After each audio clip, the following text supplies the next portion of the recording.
¿Cuáles son las preguntas más comunes que escucho en el negocio de administración de propiedades?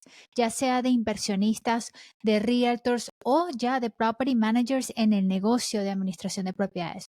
Hoy vamos a estar contestando algunas de las preguntas más usuales en este negocio y esta es una serie de varias capítulos donde voy a estar respondiendo las preguntas más comunes que me hacen los inversionistas y los managers. Bienvenidos a otro episodio. Soy Property Manager. Mi nombre es Rosy Barón. He administrado propiedades en el sur de la Florida por más de 13 años. Tengo muchísima experiencia con la administración de propiedades y hoy la quiero compartir contigo. Gracias por estar aquí en este podcast. No te olvides de suscribirte si te gusta el contenido o si estás interesado en administración de propiedades, ya que eso ayuda a producir más contenido y a este canal. Bueno, vamos a empezar con algunas de las preguntas más comunes que he escuchado en este negocio de administración de propiedades. Una de las preguntas principales que he escuchado es, si haces una evicción y tienes un property manager, ¿quién corre con los gastos de la evicción? ¿El property manager, el dueño de la propiedad o el inquilino? Hay que recordar que el property manager simplemente es un administrador de la propiedad. Él maneja o ella maneja el día a día de la administración de la propiedad. No es responsable por cubrir los costos asociados con el manejo de esa propiedad. Quiere decir que si hay algún costo asociado con una evicción, con una reparación, con un problema, el manager maneja la situación, pero el inversionista al final es el responsable de los gastos, porque es un negocio, es una inversión y todas las inversiones tienen riesgo, ganancias y pérdidas. Y eso hay que tenerlo muy en cuenta en este negocio y en todos los negocios. El costo de una evicción siempre corre por parte del dueño de la propiedad. Hay ciertas compañías de administración de propiedades que ofrecen programas, eh, por ejemplo, evicciones gratis o nosotros cubrimos la renta a través del proceso de evicción. Eso lo he visto comúnmente en algunas compañías de administración de propiedades que ofrecen ese paquete a sus inversionistas. Obviamente ese paquete viene con un costo, ese paquete viene con varias implicaciones. A la final del día, el inversionista es el que va a pagar por la evicción, porque si no paga al momento de la evicción y compra un paquete de este estilo, va a pagarlo al momento de comprar el paquete con la compañía de administración de propiedades. En fin, el inversionista es el que corre con los gastos asociados con un proceso de evicción. Ahora, si durante el proceso de evicción tú decides mantener al inquilino o trabajar un plan de pago con el inquilino, así se haya empezado el proceso de evicción, mientras se haga por la corte, yo te recomiendo que todos los gastos del proceso de evicción se los pases al inquilino y que establezcas un plan de pago para que el inquilino pueda pagar esos costos. Por lo menos en donde yo ejerzo property management, el costo de una evicción puede ser más o menos entre $1,100 a $1,500, por ejemplo. Yo lo que haría es, trabajaría un plan de pago con el inquilino para que todos los meses el inquilino pague 150 o $200, etcétera, hasta terminar de pagar, por ejemplo, esos $1,500 del costo de la evicción, si el inquilino se quiere quedar en la unidad. De esta forma, mi inversionista no tiene pérdidas y al yo establecer un plan de pago con ese inquilino a través de la corte, eso me permite que si el inquilino en cualquier momento falla ese plan de pago, yo automáticamente puedo pedir un juicio final de evicción. No tengo que empezar el proceso nuevamente. Por eso es que es bueno hacer este tipo de plan de pagos. Ya empezado el proceso de evicción, es bueno hacerlo a través de la corte y establecer ese plan de pago a través de la corte. De esta forma, el inquilino tiene también la obligación de pagar y si no paga, ya nuevamente te dan la evicción final y no tienes que empezar el proceso nuevamente. Pero para concluir esta pregunta, el inversionista siempre es el responsable de todos los gastos asociados con la inversión o con la propiedad. ¿Cómo inicio en el negocio de administración de propiedades? ¿Necesito alguna licencia? Esta es una pregunta también muy común que me hacen a través de social media las personas que están interesadas en este negocio. Si todos los estados varían, vamos a empezar por aquí. Por ejemplo, en el estado de Texas necesitas tener una licencia si trabajas para una compañía de administración de propiedades, no importa el cargo que tengas. En la Florida no necesitas tener licencia. Entonces, todos los estados varían dependiendo de las regulaciones del estado. Vamos a hablar de la Florida porque es el estado donde yo ejerzo. Si vas a hacer administración de propiedades y si vas a hacer actividades relacionadas con el sector de bienes raíces. ¿Qué quiere decir eso? Si tú vas a rentar las propiedades y vas a ayudar al inversionista a comprar y vender, esas son consideradas actividades de bienes raíces. Quiere decir que necesitas una licencia de bienes raíces, una licencia de Realtor o de Sales Associate, como se dice en inglés, para poder hacer esas actividades, para poder ganar de este tipo de actividades, ya que son actividades relacionadas con el sector de bienes raíces. Entonces, en ese caso sí necesitas una licencia. Pero también tengo personas que están bajo coaching o mentoría que hacen property management a casas ausentes o que no están involucrados en el proceso de arrendamiento y de compra y venta de las unidades. Simplemente ayudan a los inversionistas a mantener la propiedad y a colectar las rentas. En ese caso, en la Florida no necesitas tener una licencia de bienes raíces porque no estás ejerciendo ninguna actividad relacionada con bienes raíces.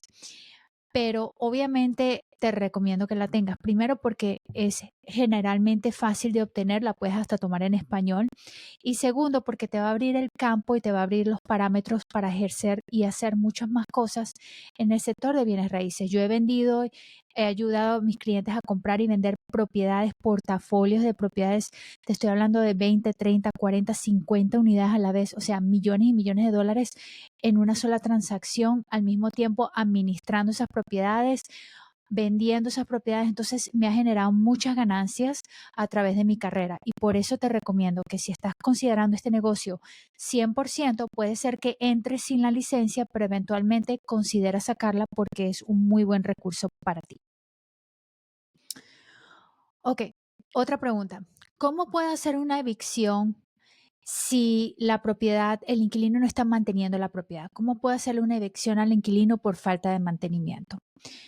Mientras el inquilino esté rompiendo las cláusulas del contrato de arrendamiento, generalmente el contrato de arrendamiento tiene una cláusula pidiéndole al inquilino que mantenga la propiedad limpia, en buenas condiciones, que no cause problemas para los otros inquilinos en las otras unidades, con basura, con, con plagas, con problemas, con cosas con desastre.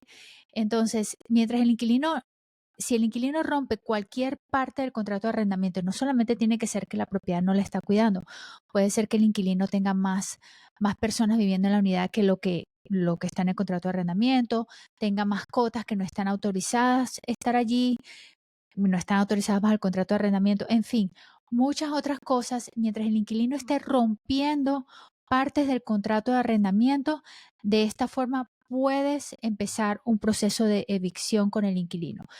Obviamente tienes que presentar al inquilino con las formas correctas y seguir el proceso al pie de la letra. Estas evicciones son un poquito más difíciles de realizar. ¿Por qué? Porque necesitas tener pruebas y necesitas mostrarle al juez que tú trataste de remediar esta situación con el inquilino.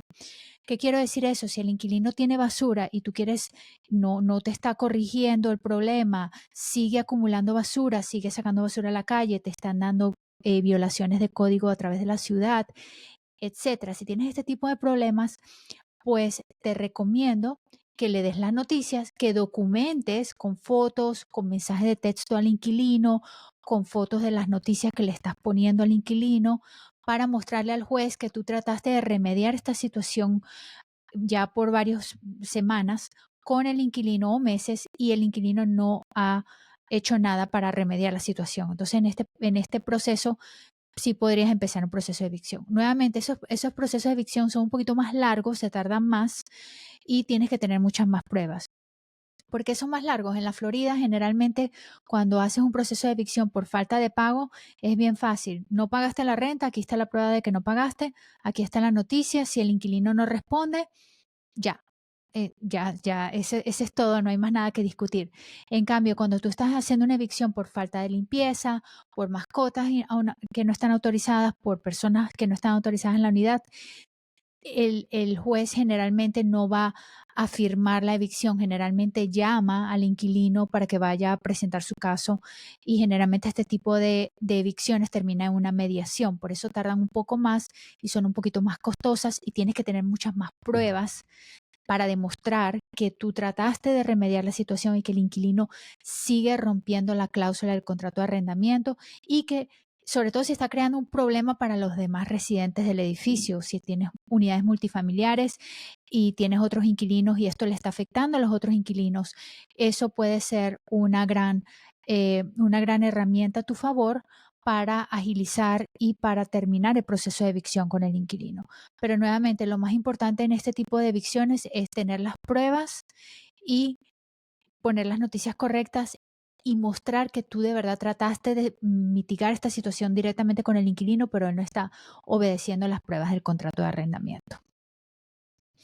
Ok.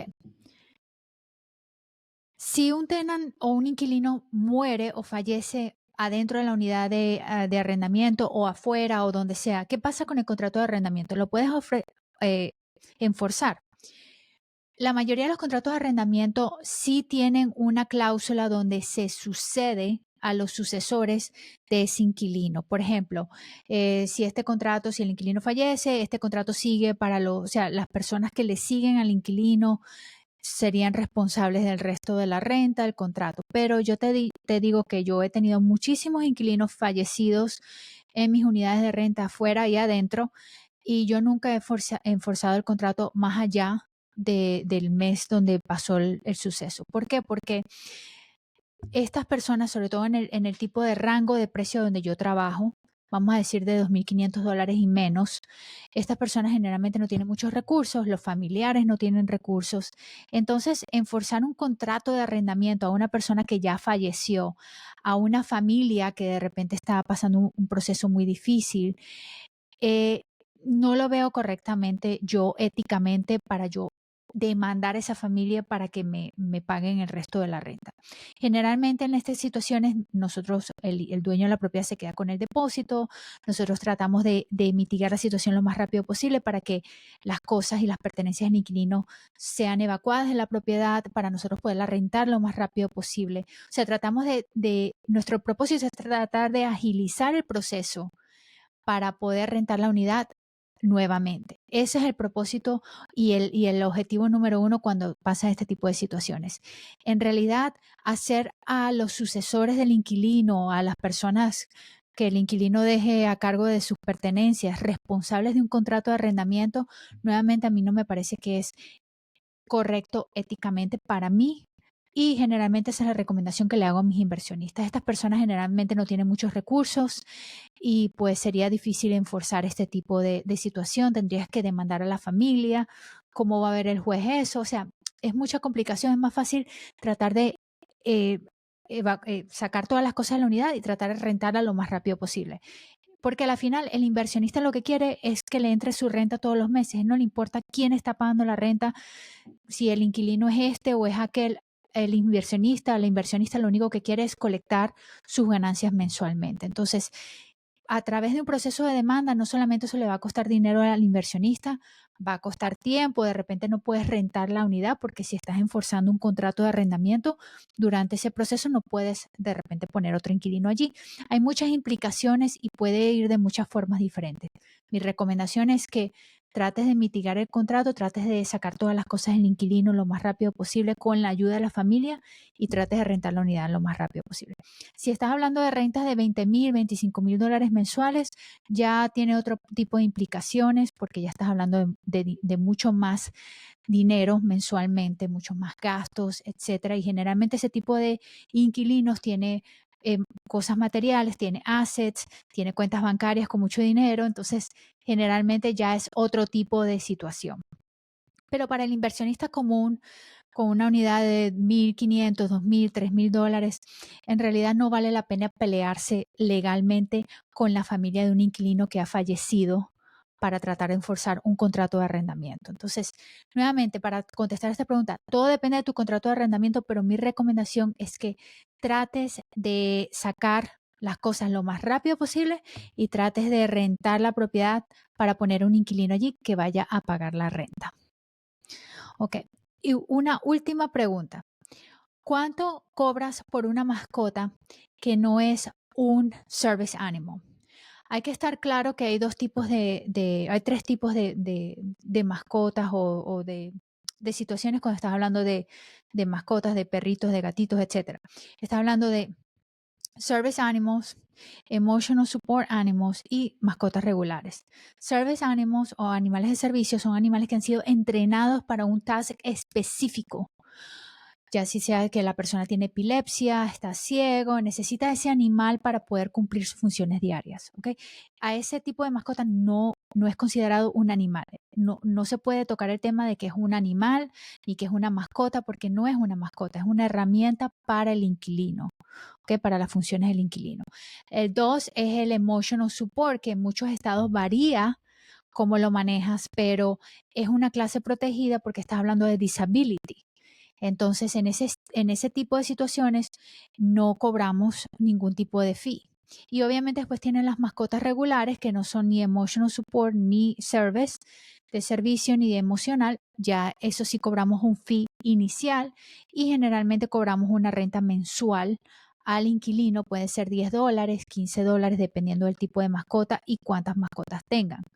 Nosotros tenemos un servicio que usamos donde todas las mascotas, todos los animales pasan a través de ese servicio y ellos califican ya sea service de servicio, de emocional o regular. Ellos califican a la mascota. Obviamente si son service animals o animales de servicio o animales emocionales, de soporte emocional, tienen otro tipo de calificación, otro tipo de sistema para poder confirmar que, este animal ha sido, es necesario para el inquilino y que es una herramienta para el inquilino. Lo más importante que te recomiendo en este tipo de situaciones es que no hagas preguntas sobre el tipo de disability o el tipo de problema que tiene el inquilino. ¿Por qué necesita esta mascota o este animal? ¿Por qué necesita cuál? No, esas cosas no se pueden preguntar porque estarías violando leyes de HIPAA, leyes de Fair Housing, ADA, o sea, olvídate, muchas complicaciones. Y si no es por un lado, es por el otro. O sea, si no es Fair Housing, es el ADA, el acto de ADA o es el otro. Entonces, mejor te recomiendo, si el inquilino viene y te dice, tengo un Emotional Support Animal, ok, usa un servicio como el que nosotros usamos, mándalos allí. Todos los inquilinos pasan por el mismo servicio, no estamos discriminando porque tú tienes un Emotional Support o no tienes. Todos los inquilinos pasan por ese mismo servicio. Ellos me van a decir si de verdad es un Emotional Support o no. Y ya después de ahí tomamos una decisión. Y toda la liability, todo el problema, todo el caso queda con esa compañía. Entonces, si hay algún problema de discriminación con la mascota o con el animal, todo queda dirigido por esa compañía. Esa es una compañía nacional, ellos se encargan de todo eso, o sea, tienen bien enlistado el tipo de regulaciones que es necesario para este tipo de situaciones. Muchísimas gracias por estar aquí. Esta es la primera parte de varias sesiones que voy a estar dando sobre este tema, preguntas y respuestas al Property Manager. Muchísimas gracias nuevamente. No te olvides darle 5 estrellas o un thumbs up si te gusta este episodio y te espero en el próximo. Hasta luego.